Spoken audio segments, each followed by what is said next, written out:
right, guys. Well, welcome back to another episode of the Bywords podcast. I'm really glad that you're here, and I'm really excited about this episode because if you have been around me at all, you've probably heard me mention human trafficking. This is something I've been passionate about for quite a long time, and it actually started when I learned about human trafficking through Traffick911. And so I'm super honored to introduce you to Lindsey Speed today, who is the Executive Director at Traffick911. So, Lindsey, thank you so much for being here. Yeah, it's an honor. Thanks for inviting me. Oh my goodness, absolutely. I am so excited to talk about this. This is something that I feel like there's beginning to be a little bit more awareness about, but there's still so many misconceptions and still so many, I guess, things that we're just still learning. So I would love to hear as we get started just a little bit about your own story, how you learned about human trafficking, how you got to where you are today. Yeah, man, it's a crazy journey. It's sort of one of those things where I feel like our stories are being written, and I learn a new page all the time of like, oh God, I see what you did there, and now I see why I'm here. Yes. But gosh, my journey was around 11 years ago or so 2009, 2010. The Lord had started putting it on my heart a little bit. I really wasn't one of those people that grew up like social justice, save all the people. Yeah. I was like more kind of on a ministry side. Like I had that thought, like, I'm going to be a pastor's wife one day or something like that. But I never really was like drawn necessarily, this sounds bad, to like social justice type of things. So this was not in my 10-year, 20-year life plan. But I had been leading a small group at the time for my church, and we wanted to raise money for something. And so we got connected to a group who actually did a lot of trafficking stuff overseas. And so that's when, I started just learning about the issue. And then really an acquaintance of mine at church had heard about Traffick911 right when we were getting started, and told me about it. And she was just like, hey, I think this would be something you'd be interested in. There's more to that, but anyways, it was like, okay. So I went to I met this woman who ended up being my mentor, who was kind of a part of the grassroots group who started the organization. And we sat at a Starbucks at North Park Mall in Dallas, and she opens up her laptop and just starts sharing more about just the issue of trafficking, like here in the US, and more locally. And I had no idea. I really, it was not in my purview of knowledge back 11 years ago to just even know that this was really a thing here in North Texas and locally. And I remember going home that night, and I called my mom, and I was like, I cannot unknow what I just learned. Like, I wish I could rewind, because I just learned something that I can't wipe away from my brain. And at the time, I was in the corporate world, working in corporate marketing, and so I just started volunteering. I just started volunteering my time, and one thing led to another, and here we are all these years later. And it's really been one of those things where I've had to ask the Lord, why me? Because I don't have necessarily a story that relates to this in the way that the girls we serve. And so for a few years, it was really hard for me to understand why did you call me into this, and it wasn't until probably like 6 or so years ago I started really digging into counseling and understanding and really putting words to some of the own like turmoil in our household growing up, and just really the environment I grew up in, kind of, I would say, really created this like justice gene in me. I didn't like when people weren't treated fairly, and there was a lot of that going on when I was young. And I think that some of that, there's many pages to this story, but that really like helped me understand, like, there's a justice gene in me, and I want to speak up and do whatever I can for people who aren't being treated as they should. Man, that is incredible. I feel pretty similarly in my story because I remember it was around the time that Taken came out. And so everyone started talking about it. But one of my friends from school, her mom was also a part of Traffick911 at the beginning. So I remember going to this rally that they had, and I read this book, and it was kind of the same thing. It was like, I can't unknow this. Yeah. And I just couldn't comprehend that it was not only happening overseas, but also in my city. And I I felt so helpless, and it felt so big, but I was like, I have to do something. And then for those who are familiar with my story, you know that later in high school, I also experienced some sexual abuse. So that for me just like fueled that need. Like, I cannot believe there are girls who go through this kind of trauma Yeah. on a daily basis, just Yeah. over and over again. Like, there has to be something done about this. And so I just love hearing your story. And I love just seeing what you do at Traffic 911, because that's something for me where I've just felt like this is such a big, overwhelming problem. And I feel so unqualified to do anything about that. But it's just so cool to see how you even mentioned like God has just connected you. And I just love seeing that, how he's written that story. So will you just tell us quickly about Traffic 911 and what you guys do in our area? Because it's just incredible.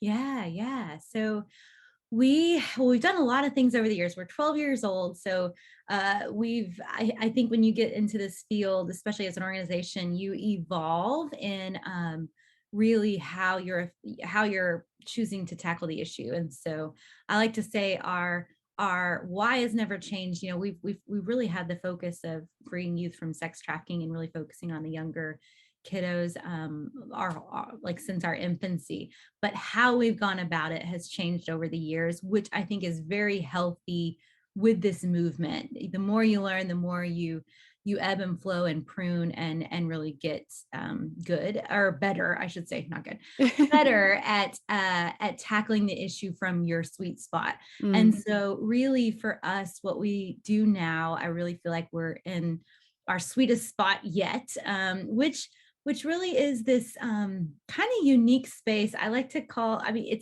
we're building relationship with trafficking survivors. At the end of the day, that's what we're here to do, is to build relationship. We feel like so much of what's happened in the past for trafficking survivors is just broken relationships. And so we believe our solution has to come from a relational trust perspective and from that place. And so what we do now is we have a team that responds in 24/7 crisis response when law enforcement recovers a victim here in the North Texas area, the Dallas-Fort Worth area.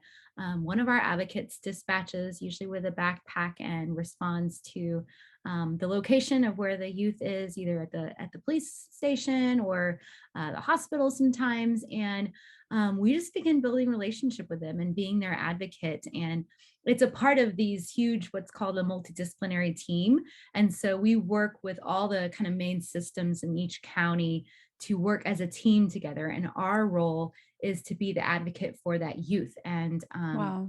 And so we get to kind of be in this crisis moment with them. But then long term, we really are journeying with them in relationship and doing case management work, helping out the family, plugging them in with resources, responding back to the hospital or somewhere when they get re-recovered, because relapse is pretty real. But what's unique is we're field based. So our team goes to the youth. We don't have necessarily this place where they come to us. We go to them and then get them plugged into the services that they need, and just try to stay in relationship with them and build trust over time. That is so amazing. And you guys have served how many youth just this year? Oh gosh, I think we're up to, gosh, we just read the other, around 230 was our last count when we were trying to count for a grant, but we'll Wow. probably hit around 250 or 260 by the end of the year. That's incredible. And it's also just crazy to think about. You know, these are kids in our area. And like I mentioned earlier, there are so many misconceptions about human trafficking. And I think there are people who think it just happens overseas, or that it's just like what happened in Taken. Yeah. And so, can you just explain for those who maybe aren't familiar, what exactly is human trafficking and how does it happen? Yeah. So, gosh, I think it's hard because it can happen in so many different ways. And so it's like tackling a really big issue to try to nail it down to one definition. I mean, there's definitions according to the law, but human trafficking is this umbrella term, and typically two of the main types are sex trafficking and labor trafficking. We focus on sex trafficking, and so I'll speak to that. But really, a lot of times what I like to start off by saying about sex trafficking is it's the exploitation of vulnerability. And so it's someone who's being exploited, usually due to a vulnerability. A lot of times, the easiest way to kind of, I guess, explain it to someone who really isn't familiar is using a term which I don't like to use, which is prostitution. Um, but I think that helps people understand that it's really a culture shift that we need to do over time. With what you thought of was prostitution is actually 8 times out of 10 human trafficking, according to the law. And Wow. so, what we see with sex trafficking is it's an exchange of a sex act for anything of value. So typically, it would be, money that most people think of as an exchange of sex act for money, but it could also be for a place to stay, for drugs, all kinds of things. And when it's someone under 18, which is most of the people we work with, the important thing to know, according to the law, is that they are automatically a victim. So there's no such Mhm. thing as a child prostitute. If they are a child experiencing this type of abuse, they're automatically considered a trafficking victim, whether you think they chose this or not. Yeah, and even if they're an adult, if there's force, fraud, or coercion, they're also considered a trafficking victim. And so there's need for understanding, for the public to understand the clarity of what trafficking is, and how a lot of what you might perceive as prostitution is very often trafficking. Yeah, that's something I actually learned recently, and it just was so interesting for me to hear because I think it was something like we look at people in prostitution or strip clubs and it's like, well, how could they choose that? And they said that, well, that's the choice for someone who really doesn't have any choices. Yes. And it was just thinking about it that way for me just shifted everything because I was like, wow, like you mentioned, there is so much vulnerability there that I was never really aware of. I was like, oh, well, I don't know, that's their choice. Like they chose that lifestyle Right. and it's so often that they just didn't have another option, which is just Yeah. heartbreaking.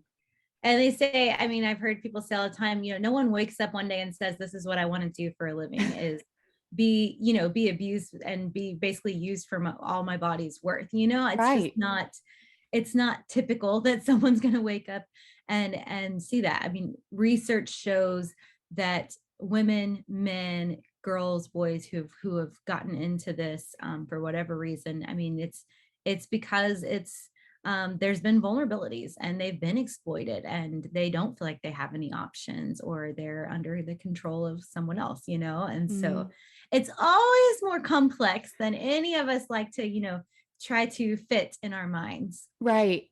So you mentioned those vulnerabilities. What are some of those things that maybe we could be on the lookout for, just aware of when it comes to those vulnerabilities that are being exploited?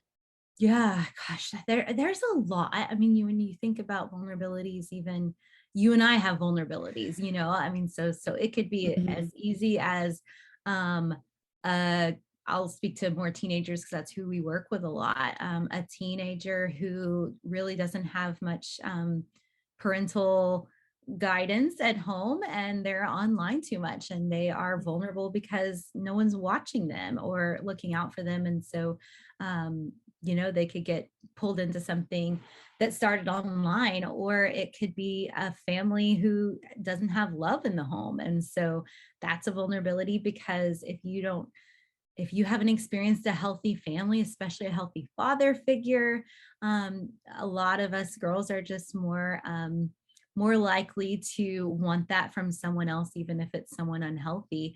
So those are some more emotional type of vulnerabilities, but there's also, gosh, a lot of what we see is poverty, basic needs not being met, runaways, who maybe have things going on in the home, and so they're running away from something. Unfortunately, there are traffickers and recruiters who want to take advantage of that. And people with former kind of child abuse in their background, or sex abuse in their background, definitely make them more just vulnerable to this type of exploitation. And so a lot of the youth we serve before they were trafficked have a history of sexual abuse, or Wow. child sexual abuse in their history. And so it's something to, when we're training social workers and counselors and different people like that, we're like, watch out for these kids. If they're in the system, if they're in child protective services, as we know, there was already family things going on there, which has made them vulnerable. So obviously that, and then the juvenile system, if kids are getting in trouble, a lot of times it could be wrapped up in some of this too. So I could go on and on. I would say another big one that we see a lot is just addictions in the home. Mm. So if there's family or parental addictions, and how that kind of makes them more susceptible to these types of things. Yeah. So that's a lot. Yeah. That is Yeah, a I know. lot. I could And go on and on. yeah. And I think for me, that's just kind of where I feel so helpless, because it's like, that's so many things. That's so many little problems, so many little vulnerabilities, and it feels overwhelming. It feels like it's way too much for one person to be able to make a difference. But is there anything we just, like, as normal everyday people who aren't working on the front lines, is there anything we can do to be part of that solution? Gosh, help build healthy families. Mm, Help build healthy families. If someone can feel loved by a mother or father or even a mentor, I would also always say, like, mentor a youth, mentor a preteen, so that they can feel like they have a special person. If there's someone in your neighborhood who, a kid whose single mom with two jobs, and she doesn't have much, attention, like, grab a hold of her, cook dinner for her once a week.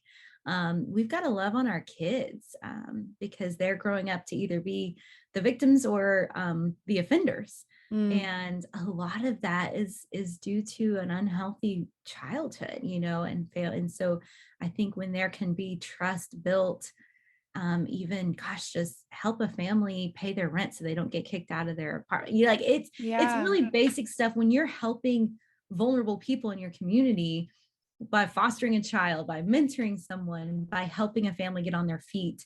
You're contributing to fighting, against sex trafficking, because all of those are the vulnerabilities that are going to, be exploited, Yeah. if they're not taken care of. So it sounds really simple, but it really is. And I mean, it is in effect that it should be us taking care of the vulnerable in our community. It should be the Big C church being the Big C church, Right.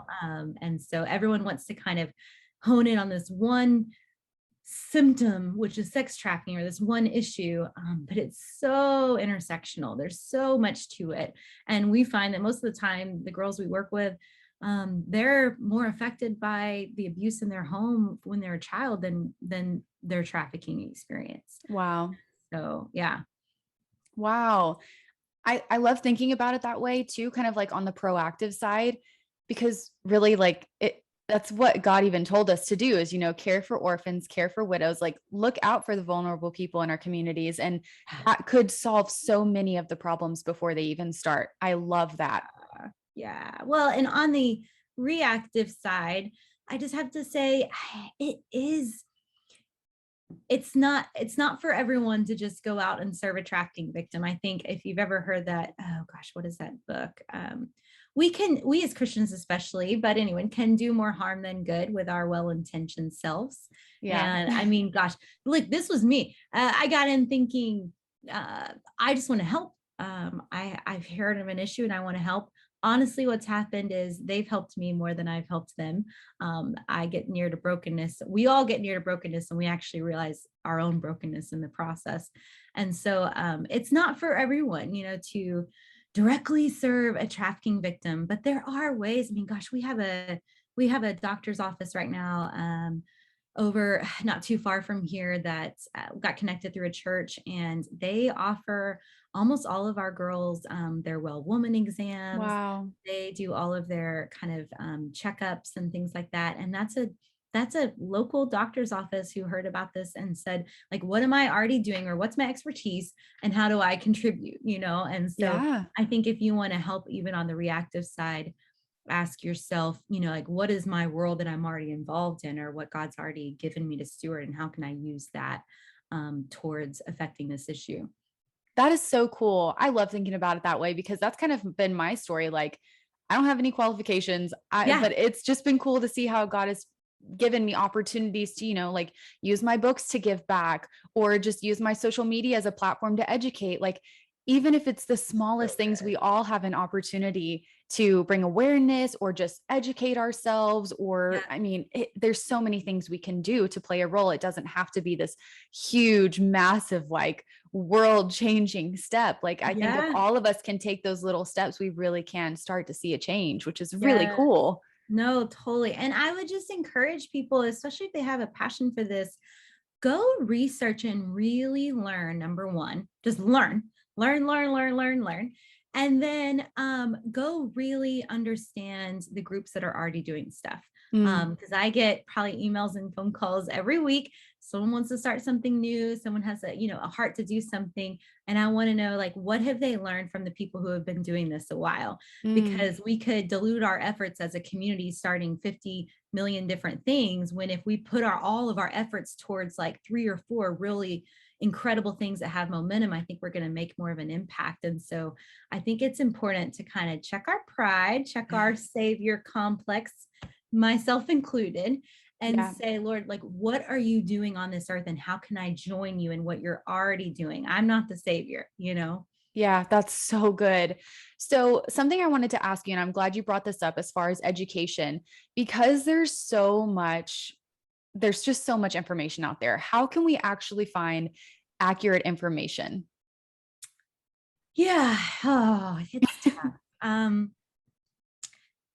Yeah, look around. If I would say the way an organization tells stories is a really big indicator of are they too sensationalized in this, or trying to get the shock and awe value or not.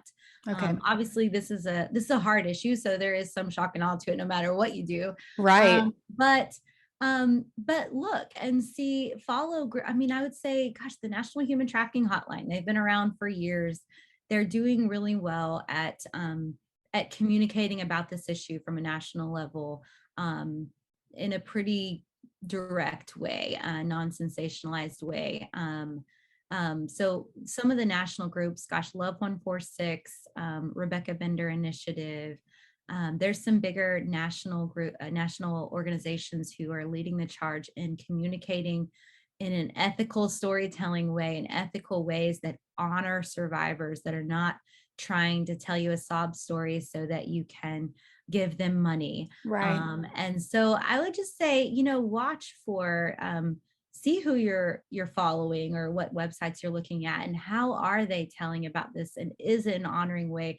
A lot of times when we share information, we want to know that if at any point this survivor or her mom, or her or his mom, were to look at this right now, would they feel honored?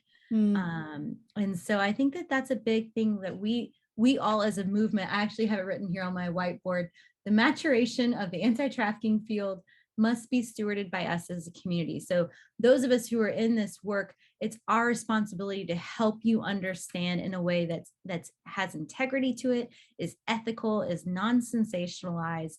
And so you want to pray about that, and understand what you're reading and how you're getting information. But we try to share a few different things on our website that are good resources. Read books. And I would just say, really, probably one of the healthiest things you can do is not let one group or one site be your main point of information. mm, Like, this is a really complex issue. I would say pick 4 or 5 yeah. sources, and really understand from their point of view, I think, is a good rule of thumb, when it comes to understand. It's like when a lot of the Black Lives Matter stuff happened last year, um, a lot of my Black sisters were like, girl, you got to do some learning. Like, I can't just step Mm, in and be like, I'm here with you guys. What can I do? right. No, like, I had a responsibility to really understand. And that is no short timeline. Yeah. And I think it's the same thing with trafficking. People want to, I mean, I'll finish a talk sometimes as at an event, and someone wants to grab me aside and just heard about this issue, and they've got this whole business plan, this whole solution. And I want to be like, come back to me in 2 years after you're done your reading. You know what I mean? Because the kids, like, the survivors, deserve us for that. We can do more harm than good. So yeah, okay. Anyways, I can go on a Yes. soapbox about that. That's really beautiful, though. I love just the idea of using honor as the standard when we are learning, when we are sharing, because I think for me too, it's like sometimes I don't know what to share because I don't want to say something wrong, but I've just I been know. really wanting to do the research and reading a lot of books. And it does help to have a lot of different resources. And then Yeah. also like just, like keeping that in mind, like how are they talking about their survivors? What is their perspective? What is their standpoint? And it's just been really good and really helpful for me to learn. So I'd highly definitely recommend doing your research before like Good. Yeah. starting your huge movement. Yeah. Yeah. Yeah. Good. So I really love how at Traffic 911 you guys say free people, free people. Could you share the heart behind that? Um, yeah, it's big on my heart. I get teary about it. I get emotional about it. It's been an emotional week here, just being really honest. With you, we had another youth pass this week. Mm, So it's just everything means something different a little bit when you have tragedy, yeah. but and what it looks like to honor them. I think free people kind of came out of my own experience of almost like what I said earlier. I came in wanting to help, and actually, they helped me more than I helped them. It's this acknowledgement of shared humanity. It's this acknowledgement that we are all on our own journey to freedom. No one has arrived, Right. and so free people for us means that I am on my own journey and I am choosing to move forward. I'm choosing growth. I'm choosing freedom. Um, at, and I'm in the process of that as I choose to come alongside other people on their journey. And so I want to be able to sit next to a survivor we work with and tell her, like, I have my counseling session on Friday. Actually, this afternoon, we have a group counseling session. I'm not just encouraging her to work on herself, and she's got the 3-step plan and the goals and things. Like, I have those too. And I have my own brokenness too. And while we don't have the same story, I can show up to you in a way that I'm not the fixer. Mm, I am also broken. And even though we're in maybe a different part of life, like I can show up to you like that together. So maybe it's a lot more on how we show up in this fight. And I think it's what we try to talk about as a team, all of our advocates. I mean, we pretty much require you to go to counseling mm. every regularly, and be knowing that you're working on your own things, so that we don't show up as hypocrites or saviors to your Right. complexes, to some of the most vulnerable people in our community who do not deserve that. They deserve someone to show up to them with the most humanity and humility next to them. So Yeah, that's really beautiful. I actually read this book. You guys may remember me just raving about this. I read this book called Vulnerable: Rethinking Human Trafficking by Raleigh Sadler earlier this year. And it's this whole mm, idea that, being part of the solution does require us also to be vulnerable and to show up in our own brokenness and realize like, yeah, we're not going to be the savior. We are not the ones who can fix the problem, but we can show up and love people through their own journey, just being okay with where we're at in our own journey too. Like, we don't yeah, have to have all the answers. We just have to yeah. show up and love people. And so I just absolutely love that you guys have that little mantra. So cool. I love it. So as we're wrapping up, is there anything else that you just wish more people knew about human trafficking?